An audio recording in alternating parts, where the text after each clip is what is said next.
درې مهمې جملې د کوو په الماني ژبه باندې کله چې موږ چاته وایو تاسو څه غواړئ دوستانو دغه تاسو د انفارمل طریقې سره وایي مؤدبانه شکل سره وایي was wollen Sie یو کس ته استفاده کیږي خو موږ چې هغه کسان نه پیژنو یا د موږ څخه مشران وي نو موږ ورته زی استفاده کوو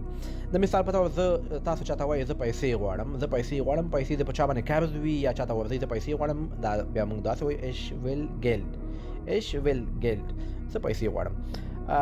بیا تاسو هغه وایي څومره پیسې غواړئ دغه جمله که تاسو چاته وایي څومره پیسې غواړئ دا جمله په الماني ژبه داسې وایي we feel Geld wollen Sie یعنې تاسو څومره پیسې غواړئ بیا تاسو ورته ویلی شئ چې زه دومره پیسې غواړم 2000 زه 1500 نو زده کړئ مهمې جملې دي لایک او کمنټونه او فالو مهم نشي